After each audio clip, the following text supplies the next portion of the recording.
नमस्कार, नक्षत्र दुनिया चैनल में आप सभी का हार्दिक स्वागत है। आज के वीडियो में हम कुंडली में धनवान बनने के योग के विषय में चर्चा करेंगे। हम ये जानेंगे कि वो कौन से योग हैं जिनके माध्यम से आप ये चेक कर पाएंगे कि आपकी कुंडली में पर्याप्त धनवान बनने के योग हैं अथवा नहीं। इसके अलावा धनवान बनने के राशि परिवर्तन योग के विषय में भी आज हम चर्चा करेंगे।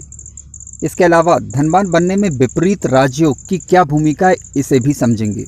यदि आप चैनल पर नए हैं तो चैनल को सब्सक्राइब अवश्य कर लें।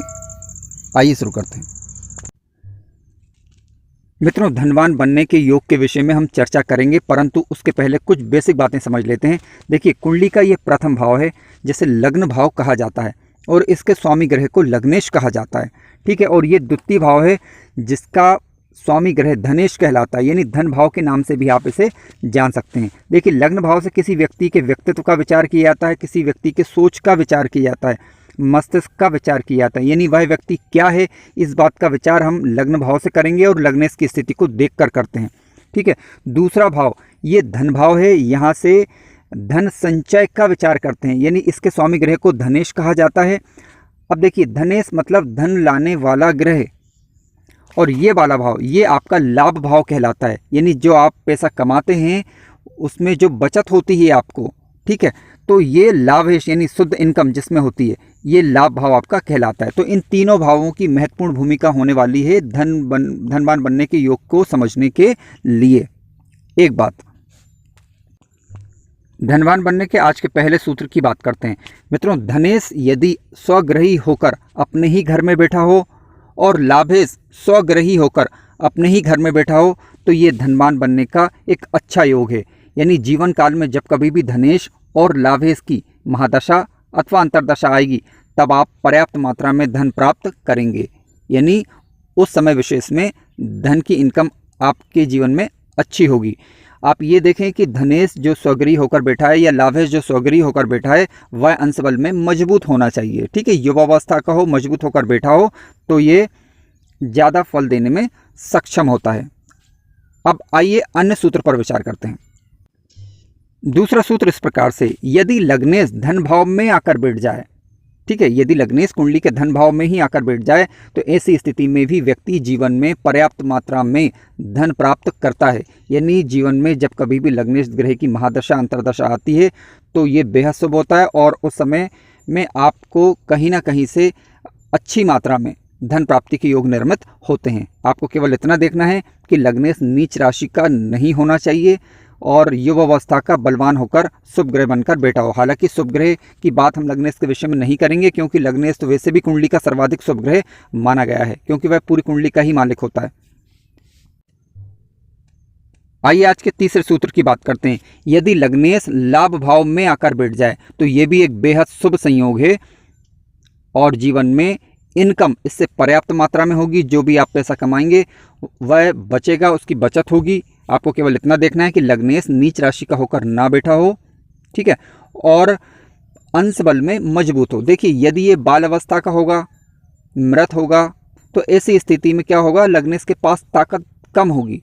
तो फिर ये कोई भी ग्रह हो, यदि उसके पास पर्याप्त रूप से ताकत नहीं है, बल नहीं है, अंश बल में मजबूत नहीं है, तो अपना श्रेष्ठ रिजल्ट जातक को देने में सक्षम नहीं हो पाता। ठीक है, यदि युवावस्था का होकर लग्नेश बैठा हुआ है तो फिर ये काफ़ी ताकतवर होगा और ऐसी स्थिति में फिर धन के मामले में तो आप श्रेष्ठ जीवन बिताएंगे।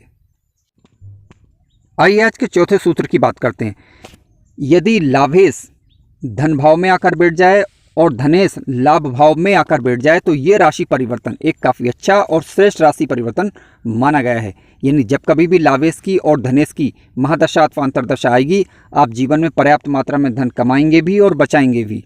केवल आपको इतना देखना है कि लाभेश और धनेश आपस में नैसर्गिक रूप से शत्रु नहीं होना चाहिए। ठीक है, अगर ये नैसर्गिक रूप से मित्र हुए और विशेष रूप से लग्नेश के यदि दोनों मित्र बन जाए तो फिर श्रेष्ठ स्थिति देखने को मिलेगी, यानी धन पर्याप्त मात्रा में आएगा भी और आप उसे बचा भी पाएंगे। आइए धनवान बनने के अन्य राशि परिवर्तन योग के विषय में बात करते हैं।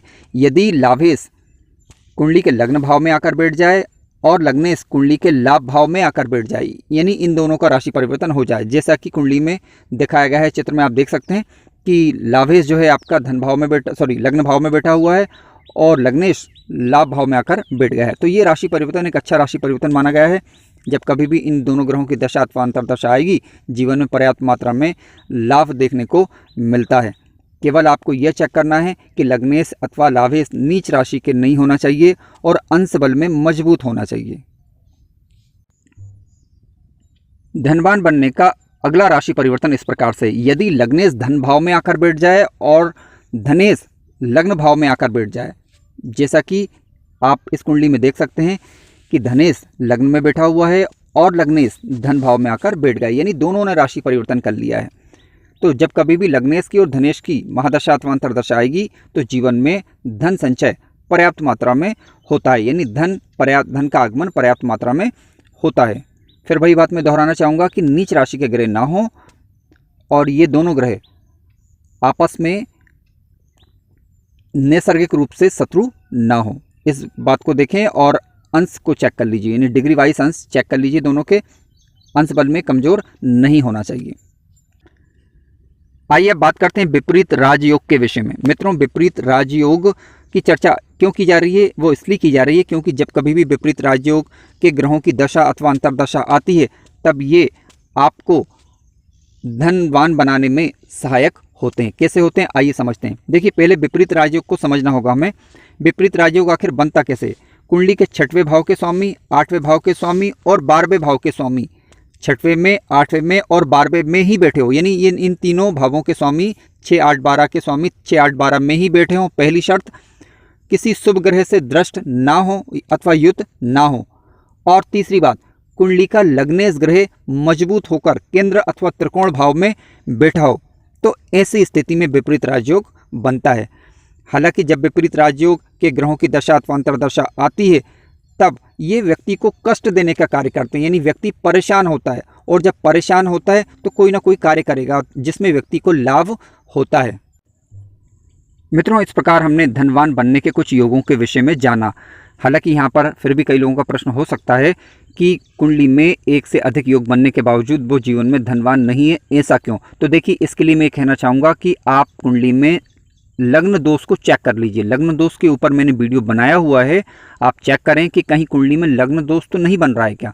अगर लग्न दोष बनता है तो देखिए, कितने भी अच्छे योग बन जाएं, आप उन राजयोगों का या उन योगों का फ़ायदा फिर नहीं ले पाते।